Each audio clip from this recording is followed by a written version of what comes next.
Welcome to this very special candidate conversation full of music. ఇవాళ conversation కంటే ఎక్కువ సంగీతం వినిపించబోతోంది. నాకు చాలా ఇష్టమైన, మా అందరికీ యాక్చువల్లీ చాలా ఇష్టమైన గేయ రచయిత అనంత్ శ్రీరామ్.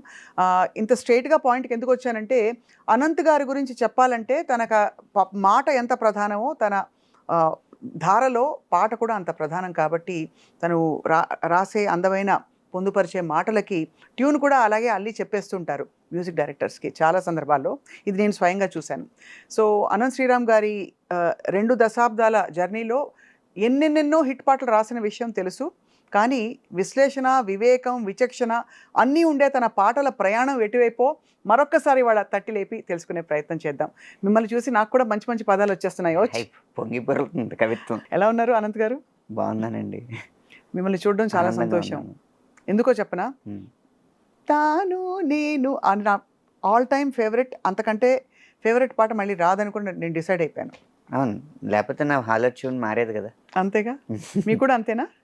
నా కాలర్ ట్యూన్ 2016 నుంచి అదే. ఎప్పుడైనా దాన్ని దాటి రాద్దాం అనుకుని ప్రతిసారి ప్రయత్నిస్తున్నాను. విఫలమవుతున్నాను. మళ్ళీ ప్రయత్నిస్తాను. నాకు ఈ పాటతో పాటు మీరు రాసిన పాటలన్నీ కూడా అర్థవంతంగా అర్థమయ్యేలా ఉంటాయి. అర్థమయ్యి అర్థవంతంగా లేకపోతే పాటకి సార్థకత లేనట్టే. మీకు సంగీతంతో పరిచయం ఎలా వచ్చిందో అనంత్ గారు? రంగస్థలం మీద. అంటే చిన్నప్పుడు పౌరాణిక నాటకాలు అవి చిన్నపిల్లలుగా ఉండగానే వేస్తూ ఉండేవాళ్ళం. మా నాన్నగారు వేస్తూ ఉండేవాళ్ళు. హార్మోనీ వాయిద్యకారులు వాయిస్తున్నప్పుడు ఇది ఈ రాగం, అది ఈ రాగం అని మా నాన్నగారు చెప్తూ ఉంటే ఆయనకు కూడా అలాగే వచ్చింది. ఆయనకు గురువు ఎవరు లేరు. ఆయన కూడా పద్యాలు రాగాల్లో కట్టి పాడుతూ ఉంటారు అన్నమాట. అలా అబ్జర్వేషన్ మీద కొద్దిగా ఓ 30 రాగాలు తెలుసు. అంటే మరీ 30 రాగాలు తెలుసా? లైన్గా ఒక్కోటి అనుకుందాం. ఊరికే ఏ రాగాలు తెలుసు చెప్పండి. చాలా ఈజీగా చెప్పచ్చు. ముందు శంకరాభరణం తీసుకున్నాం. వైట్లు మొత్తం శంకరాభరణం తీసుకున్న తర్వాత శంకరాభరణం నుంచి మోహన, సరిగా పదస, హంసధ్వని, సరిగా పనిస, శుద్ధ సావేరి, సరిమ పదస. అబ్బబ్బబ్బబ్బా! నాకు తెలిసిన రాగాలు మీకు తెలుసు. ఇది సగమదని నీలాంబర, శంకరాభరణం హిందోళం పాడుతున్నారు. హిందోళం చిన్నగా, శంకరాభరణమే చూస్తున్నాం మనం ఇప్పుడు మొత్తం వైట్. కాదు, సగప ధనిస ఒకటి ఉంది,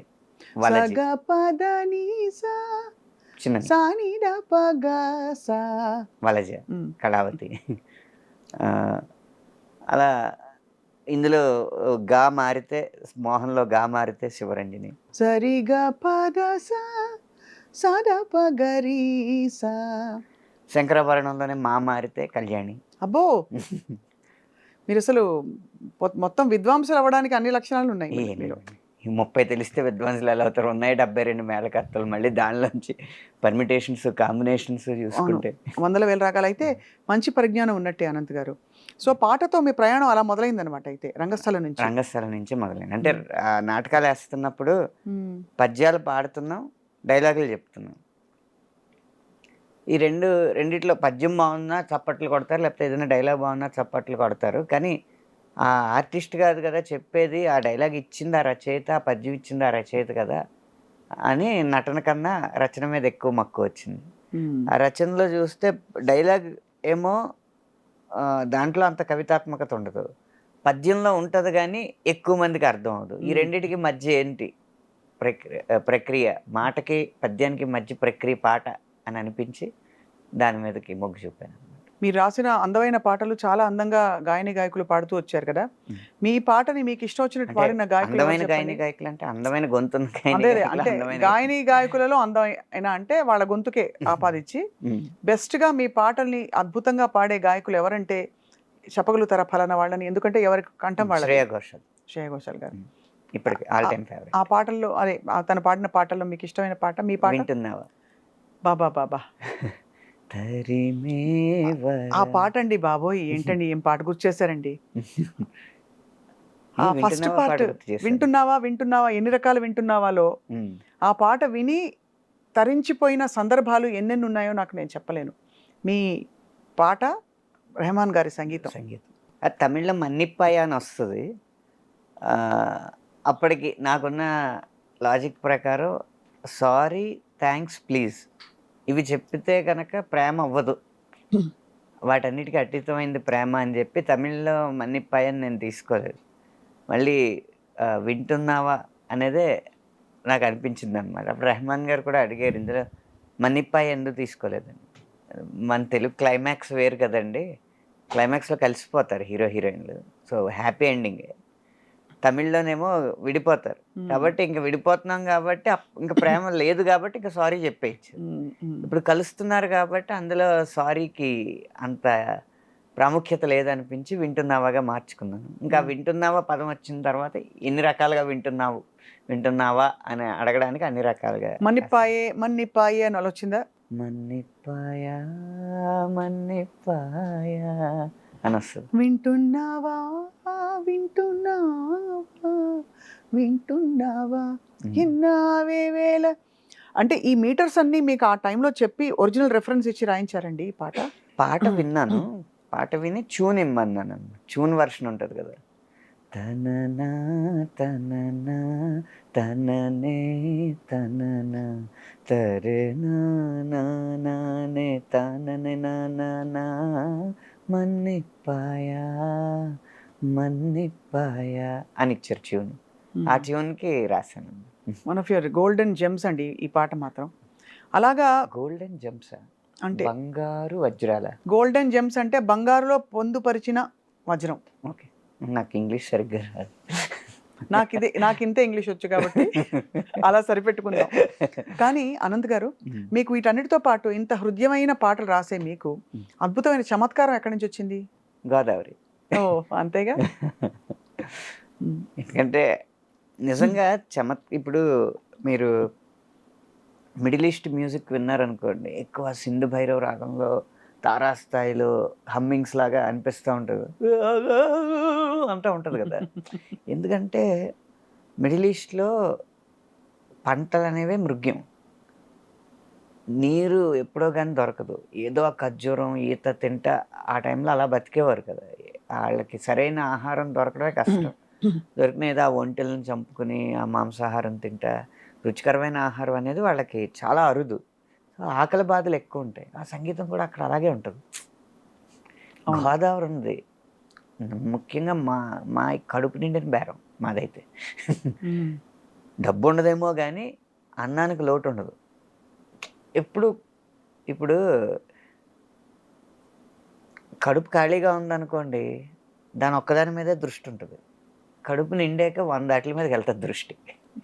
అందులో కొంచెం కారం కూడా లోటు లేనప్పుడు ఎటకారం ఒకటి బయటకు వస్తుంది. సో కారం, ఎటకారం, మమకారం అన్నీ ఎక్కువే మీకు, అంతేగా గోదావరి జిల్లాలో.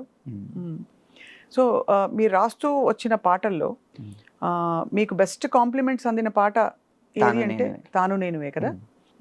అన్ని రెహమాన్ గారి పాటలే మీకు ఎక్కువ కుదురుకున్నాయనొచ్చా? అలా ఏం లేదండి. ఇప్పుడు ఎటో వెళ్ళిపోయిన మనసు సినిమా ఉంది కదా, ఇళయరాజా గారిది. అది మ్యూజిక్ ఒక పాటకి నంది అవార్డు, ఒక పాటకి ఫిల్మ్ఫేర్ అవార్డు, ఒక పాటకి బిగ్ మ్యూజిక్ అవార్డు, అలా వేరు పాటలకు వచ్చినాయి. ఒకే పాటకి చాలా అవార్డులు వచ్చే సందర్భాలు ఉంటాయి కానీ ఒకే సినిమాలో వేరు పాటలకి మంచి అవార్డులు రావడం అనేది అరుదుగా ఉంటుంది అన్నమాట. ఇప్పుడు ఈ పాటలన్నిటికీ మహానుభావులు లాంటి సంగీత దర్శకులు మీకు ఫోన్ చేసి మాట్లాడినప్పుడు మీకు ఎలా అనిపిస్తూ ఉంటుంది ఆ టైంలో? అంటే ఒక నర్వస్నెస్ ఉంటుంది, కొంత ఒక అలజడి. ఇప్పుడు లేదేమో కానీ అప్పుడు వణుకుతాయండి. వణుకోండి. ఎందుకంటే అసలు ఫస్ట్ టైం రెహమాన్ గారిని కలిసినప్పుడు ట్యూన్ తీసుకోవడానికి వెళ్ళాను. అప్పుడు నేనంటే డోంట్ బి నర్వస్ అని ఆయనే సముదాయించారు. ఇళయరాజా గారి దగ్గరికి వెళ్ళినప్పుడు కాళ్ళు వణకడం కూడా కాదు, మొత్తం బొట్టనేల దగ్గర నుంచి తల వరకు మొత్తం బీసిపోద్ది. ఆయన కూడా చాలా ప్రేమగా మాట్లాడి అలా వాళ్ళు ఈజ్ చేసిన తర్వాతే మనం మామూలు స్థితికి వస్తాం. ఆయనకి మీరు మల్టిపుల్ వర్షన్స్ వినిపించారా? ఫస్ట్ టైం అప్రూవ్ అయిపోయింది ఆ పాట? ఫస్ట్ టైం అప్రూవ్ అయిపోయిందండి ఇళయరాజా గారి దగ్గర. అంతే. రెహమాన్ బాగుంది అన్నారా? ఎలా అన్నారు? కరెక్ట్గా ఉంది, మంచి సౌండింగ్ ఉంది. ఎంత అదృష్టవంతులండి మీరు. అంటే ఇంతమంది సంగీత పరిశ్రమలో ఉండడం అంటే ఎంత అదృష్టం దక్కిందంటే, మీకు 60ల నుంచి 70ల నుంచి మ్యూజిక్ చేస్తున్న వ్యక్తులతో కూడా పనిచేయగలిగే అదృష్టం దక్కింది. ఇళయరాజా గారు అవ్వచ్చు, విద్యాసాగర్ గారు అవ్వచ్చు. అలాగే ఇప్పుడు ఈ కాలంలో అందరినీ మెప్పిస్తున్న సంగీత దర్శకుల చేత కూడా తో కూడా కమ్ ఆన్ తమన్ గారు అవ్వచ్చు, అనిరుద్ధ్ గారు అవ్వచ్చు, అలా అన్ని వయస్కుల సంగీత దర్శకులతో పనిచేసే అదృష్టం మాత్రం నాకు బాగా మీకు అంటే మీ మనసు సింగిల్ కార్డులు. అవును, సింగిల్ కార్డు. తర్వాత మీకు ఉండే గొప్పదనం ఏంటంటే ఆనంద్ గారు, మీరు అన్ని తరాలతో కనెక్ట్ అయ్యే ఏంటి ఒక విజ్ఞత ఉంది మీలో. ఎవరి వయసు తగ్గట్టు వారితో అలా మాట్లాడడం అలవాటు నాకు.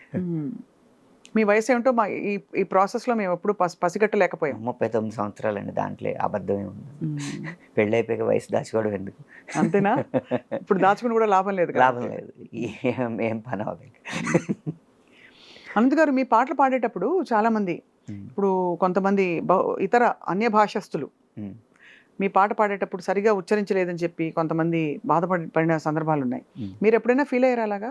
మీ పాటలే కాదు, సరే నేను అనేది సిద్ శ్రీరామ్ గారు కావచ్చు. మన భాష గాయకులు పాడినప్పుడు ఆదరించే మనసున్న వాళ్ళే అన్య భాష గాయకులు పాడినప్పుడు విమర్శించే అర్హత ఉన్నవారని నా ఉద్దేశం.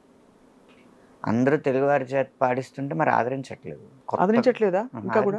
కొత్త గొంతు కావాలి, ఒక పదాన్ని కొంచెం తప్పుగా పలికితేనే కొత్తగా భావిస్తున్నారు.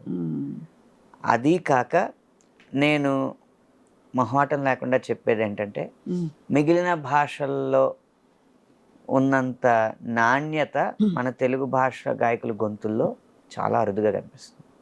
కారణం మన పేరెంటింగ్ విధానం. ఎవరు చిన్నప్పటి నుంచి ఇటు గాయకుడు అవ్వాలని చెప్పి తన పిల్లల్ని పెంచట్లేదు. ఇది సెకండరీగా ఉంచు, ముందు ఐఐటి కొట్టు, లేకపోతే మెడిసిన్ కొట్టు, అన్నీ కొట్టుకుని పుస్తకాలు వేసుకుని ఎత్తినేసి కొట్టుకో, ఇవన్నీ చెప్పిన తర్వాత వాడి సహజ సిద్ధంగా ఉన్న ఆశయానికి సెకండ్ ప్రిఫరెన్స్ ఇమ్మని, ఈ సమాజం మెచ్చే ఆశయం వైపు ఫస్ట్ ప్రిఫరెన్స్ ఇచ్చి కృత్రిమంగా ఆశయాన్ని జొప్పించి దాని తపస్సు దాని వైపు చేయించి ఒక 18 సంవత్సరాలు 25 సంవత్సరాలు వచ్చిన తర్వాత వాళ్ళ సమాజానికి అనుకున్నది, తల్లిదండ్రులు అనుకున్నది ఆడు సాధించిన తర్వాత అండ్ సాఫ్ట్వేర్ ఇంజనీర్నో లేకపోతే డాక్టర్నో ఒక కార్పొరేట్ గాయన చేసిన తర్వాత ఇప్పుడు కావాలంటే నువ్వు ఏదైనా చేసుకోండి, ఇంకేం చేస్తాడు ఆడు? అప్పటికే చిన్నప్పటి నుంచి సాధన ఉంటేనే కదా. అవును. అది తెలుగు వారిలో మాత్రం ఉందంటారా? ఈ గుణం తెలుగు వారిలోనే ఎక్కువ ఉంది.